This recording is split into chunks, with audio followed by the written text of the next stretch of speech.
What's up, you guys? It's your girl Andy, and I'm back with another video. So today's video is going to be another video for my mommies. So basically I'll be talking about what happens to your body at the birth, and different ways that we feel, or different things that just happen in general or can happen after birth during your postpartum period. So I did create just a little bit of notes, you guys, that I wanted to, different things that I wanted to touch on and talk to y'all about. So, let's just be honest, you guys. Having a baby is like one of the most beautiful, most magical things that you can go through as a woman. It was definitely a beautiful experience for me, and it's something that I'm glad that, even if I don't decide to have more children, I am glad that I did do it at least one time, because it's just, my baby is like one of the best things that's ever happened to me. And that pregnancy was it's just like, oh my God, like my body can do this. Like, wow, like I really did that. Like I really created another me. Like it's bittersweet. But anyway, so first things first, one of the things that can, happen to a woman, after giving birth, definitely postpartum depression. And postpartum depression, postpartum depression, I'm sorry, y'all. My baby is playing. Postpartum depression is definitely not talked about as much as it needs to be, in my opinion. Doctors, nurses, OBGYNs, they're not really giving out information like they should, especially, I don't know about everybody else's like doctor or whatever, but that just wasn't information that was really given to me. I mean, after birth, I got like pamphlets of different information given to me by my nurse, but it wasn't something that was just like broken down. It was more like a thing of, oh, if you're feeling this way and it lasts more than this amount of time, then you should call us, or call your physician. That was really pretty much the breakdown. There was no, oh, this is what can happen, or this is how you'll feel, and blah blah blah, and you should do these things to prevent it. So postpartum depression is a mood disorder associated with childbirth, and it can affect both sexes. Well, when I say both sexes, man and woman. And a lot of people don't know that a man can get postpartum depression too, and that's crazy. I actually just learned this last year, because I just do a lot of research, y'all. Like, I wanted to know everything that I needed to know that would make me to be successful as a parent, and just not even just that, but to be able to parent my child the best way that I could. So yes, it can affect the father of your child too, especially depending on how close y'all were during the pregnancy, and if anything is really like taking a toll on him too, like if he plays a big role in the child's life. And it probably can affect a man who isn't playing a huge role in the child's life. I don't know. But yes, but most importantly, we're talking about mommies now. Sorry, dads. But a lot of my friends that I know that either have just had a baby, like right around the time that I had one, or they might be pregnant now and are getting ready to have a baby soon. Some of them do reach out to me, and a lot of times I do, some of the advice I give is, to just make sure that you're taking care of yourself, physically as well as mentally and emotionally. You do have to, especially while you're pregnant and in those ending months, upon going into labor and delivery, you really have to pay attention to yourself, because our hormones are running wild when we're pregnant. And you really just have to pay attention to the way that you feel, and really really tend to yourself a little bit. Be a little selfish. It's okay, because after that baby get here, it is all about baby, period. Okay, so you really want to just take the time out, whether it be you listening to meditation music and just meditating to relax, take a warm bath, light some candles, take time out to spend time alone and just relax your mind, relax your body and your spirit, because those things really do play a huge part in how we feel, how our mental is. Sometimes you do need those moments of just being alone, because you might still be working while you're pregnant, which means that's a stressor right there. You come home, you're already pregnant, you're already feeling heavy, or feeling whatever way you're feeling while you're pregnant. So you just need to just relax, take time to yourself. Like I said, take a bath, light some candles, play some meditation music, while you're sleeping. You know, it's a lot of things that, go for a walk to clear your mind. And that's also good exercise for you while you're pregnant. So, things go hand in hand. Postpartum depression hasn't affected me. I thank God for that. And I did that. All of the things that I'm saying in this video are things that I did to try to prevent that. And, everybody doesn't have a good support system either. So you have to be that support system and be you and your baby's best advocate. So, listen to some of those things that I said. And if you're afraid you might have that problem, or you are having that problem, try some of those things out and see how they work for you.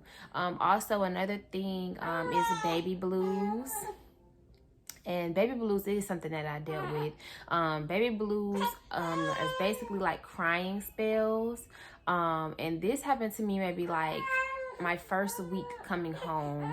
It didn't start like immediately when I came home. Okay, hold on, y'all. Come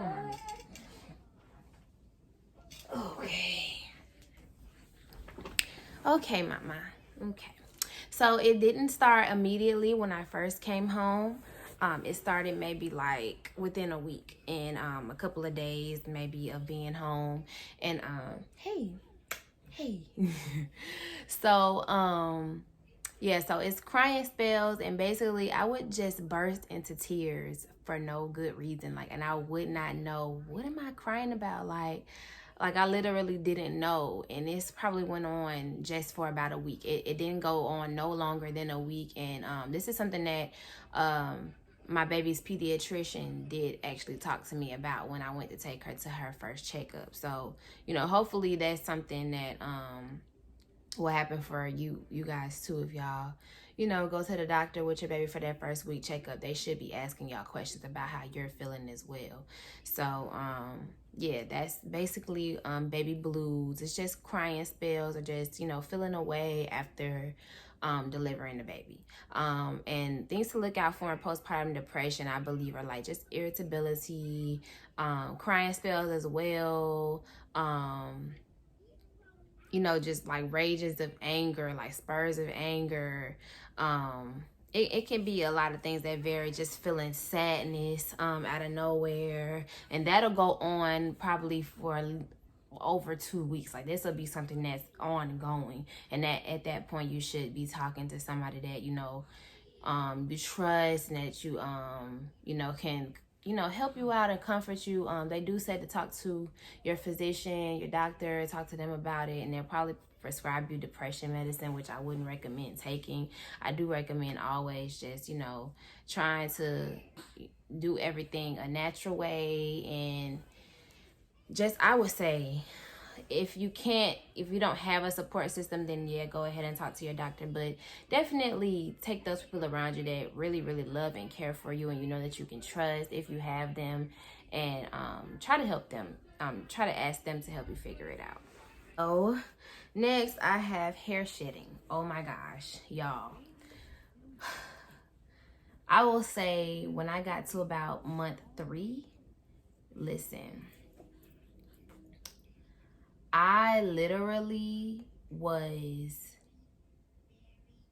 touching my hair, y'all, and my hair would be in my hand. Like, I could literally just touch it in my hair, be in my hand. I could move my hair, would be laying all over the place. It'd be on my baby. Like, it got to a point I would comb my hair and it would just be all over the place. And it was just not like regular shedding. This is like postpartum shedding. And it's basically, when I did research on it, it is normal. And it's something that basically happens when, when you're pregnant and you're taking your vitamins and stuff, you're having a lot of hair growth, but you're not losing that hair. It's not shedding. So once you go through your postpartum period, at that point, is that hair shedding that you didn't get it's gonna start coming out. And like I said, I want to say it started to do that around month 3. When she turned 3 months, I started noticing, oh my God, what's wrong with me? My hair is just coming out. And thank God it didn't get to the point where I'm like balding. And I think even now, I keep, my hair pressed or whatever, and or I'll put a wig on and have my braids under, so I kind of don't notice it now. But it's probably still happening even now, like, and I just can't really notice it like that. So yeah, that was like something that like bothered me though, because it's just like, oh my God, like, what the heck? Why is my hair coming out like this? So look out for that. The next thing we're going to talk about is postpartum breast engorgement. So y'all, I would say I did pretty good when it came to the whole breast milk thing. She's pretty much been breastfeeding since the moment that she came out the womb. I think I've told y'all that before. So I'll say maybe like my 3rd day home from the hospital, my breast got so engorged. If you don't plan on being a breastfeeding mom, it's still pretty much going to happen, because your breast milk comes in as soon as you deliver. So I would say get some cabbage, because cabbage has been known to dry your breast milk up. Peppermint tea, different things like that. Anything that you can to dry your milk up, so you're not getting engorged or going through the engorgement period. You probably still might go through it anyway, because like I said, after you deliver, your breast milk is flowing, like it's coming in. That colostrum is coming in. So what I did, some of the things, and they honestly, I'm not even gonna lie, they didn't really even help that well, because my breasts were so engorged. They were painful. You can do the getting in the shower, turning on the hot water, let the hot water hit your back and let them come out. Or you can even let the hot water hit your chest and just massage and let the milk like kind of squirt out. You can hand express to get milk out. Also, of course, breastfeeding your baby to get the milk out. The number one thing that really worked for me, I'm gonna just go ahead and be honest, pumping to get that milk out, and just continuously pumping and breastfeeding her. That was the only way I was able to get the engorgement to stop. And I actually waited a day or two before, like maybe 2 days. I actually waited about 2 days before I did that, because I just wanted to allow it to go ahead and come out, because you're really not supposed to be pumping so early. But my engorgement was so bad. Oh, mommy, what's the matter? My engorgement was so bad, I had to get it out, and I just kept on continuously breastfeeding her afterward, to make sure that I didn't have that problem. But after a while, your body will become accustomed to how much baby is feeding and how much your baby is eating at a time. So it won't like give you it won't overstimulate. It won't give you too much milk. It'll give you exactly what your baby needs, or exactly how much your baby is feeding. So moving on, your pregnancy mask. Everybody doesn't get a pregnancy mask, just like everybody doesn't like get bad skin or whatever. Like different things happen in different people's bodies. So the pregnancy mask was a problem for me. I got a pregnancy mask while I was pregnant, and I actually got it from my chest down. I didn't really have a problem with my neck, but from my breast down to my waist, I did have a pregnancy mask. And if I can find a picture, I actually will, put one in here for y'all to see. It was definitely an insecurity for me, and I would say it went away at about the 3 to 4 month mark. It's still kind of there, but it's not like as bad as it was. Like at one point, my stomach was at least about 3 shades darker than my face was. And it was a very insecure thing for me, because I'm constantly, wearing sports bras and taking pictures like that, and, kind of just showing my stomach, and just to see that, it was just like a big it caused a big insecurity for me. I hated it. Now it's kind of toned out and it's back to its natural brown color. But for the longest, it was something that just bothered me. I had a friend to recommend a product for me, so I'll go back and find that, because when I didn't notice at the moment when she told me that it had really kind of faded already, and it wasn't a problem anymore. So I'll go back and look for that, and I'll actually post that for the women who are going to be having a pregnancy mask. But yeah, for a long time I didn't want to post like pictures like that. Like I would take really cute pictures just in my little sports bar, my robe, and you know, my sweatpants or whatever, because that's just kind of how I lounge around. So of course I'm snapping pictures like that because that's really how I dress. But at home, of course. But yeah, it was an insecure thing for me, so watch out for that. Also, body exhaustion is going to be a big thing. I did not pay attention to my body. I was just on the go after giving birth. So another thing, like for about 2 weeks after giving birth, I literally overdid it, and I was trying to do everything. No, mommy. I was trying to do everything and just didn't sit down and allow my family to help me the way I needed them to.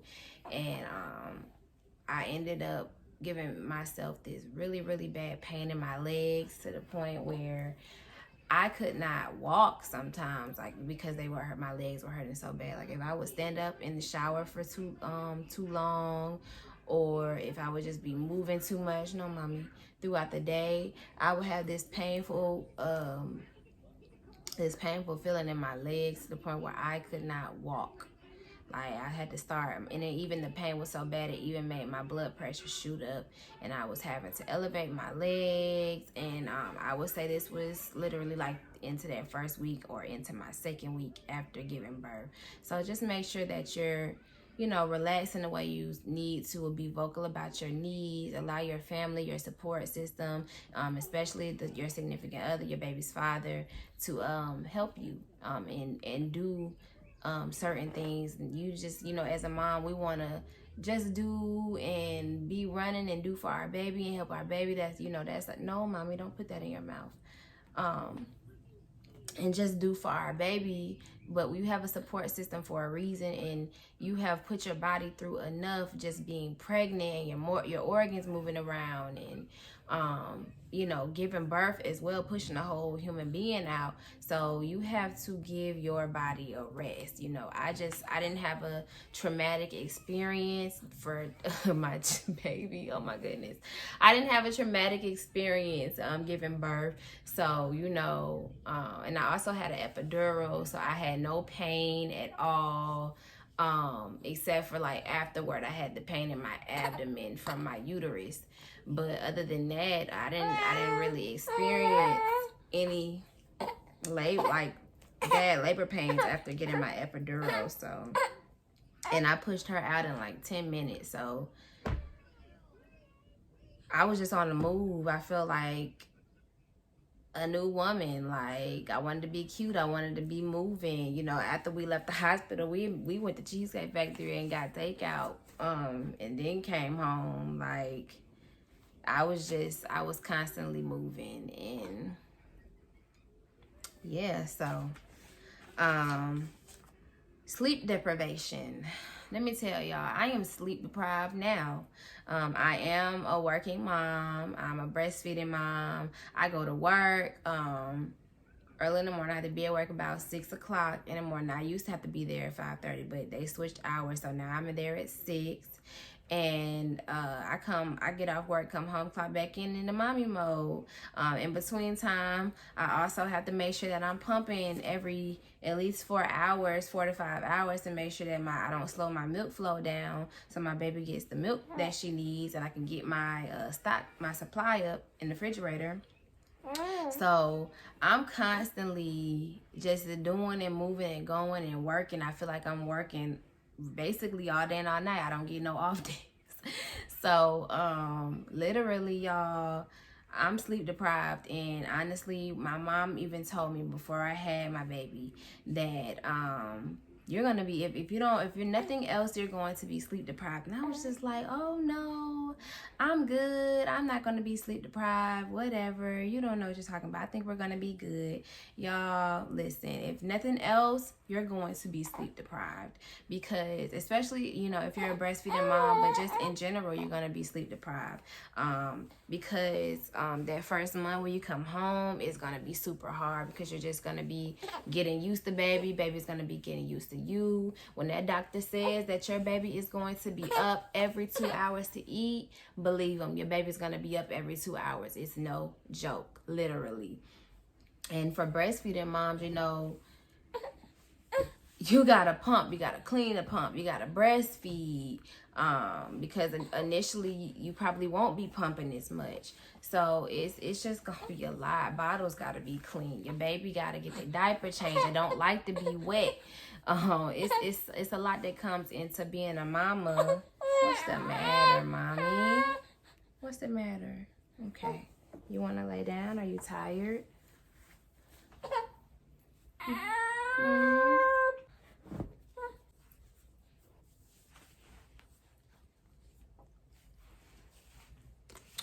So yeah, you guys,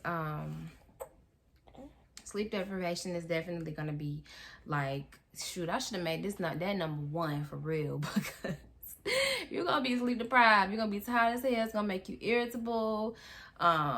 But I just say, like I said before, be vocal. You know, let your support system be your support system, and let them help you. If anybody's asking you what you need for the baby, if anybody, you know, if they just want to hold your baby, give you some time, to let them give you time to sleep. Let you rest your body. Let your significant other wash the bottles. If you're feeding the baby, let your significant other put the baby to sleep. You know, different things, just rotate. Don't put everything on you just because you're mama, okay? And also be vocal about it too. If you feel like you're doing everything, you have to let people know, because nobody is a mind reader. You have to let people know how you're feeling, and that, hey, I need help. I need you to do this. I need you to do that. I hope this video helps you guys. I hope I gave y'all a lot of information. I just want to let y'all know, you know, if you're a new mom, or if you're going to be a new mom soon, or if you're just a mom, period, you know, you got this. It's hard. A lot of people don't know how hard being a mom is, or everything that comes with it, but it gets better with time. You know, the little bitty stage like this is only temporary, and I constantly tell myself that too. You know, just, you know, allow your support system to help you. If you don't have a support system, you know, just take some of the things that I said before. You know, take time to relax. If you gotta put your baby to sleep, or feed your baby, put your baby to sleep before you have me time, you know, do that. You know, just take time for yourself, keep your mental up, and I'll be back for another video soon, you guys. Don't forget to give this video a big thumbs up, and subscribe to my channel, and leave me a little comment letting me know how you like the video and what videos y'all would like from me in the future. I will see y'all next time. Thanks for watching.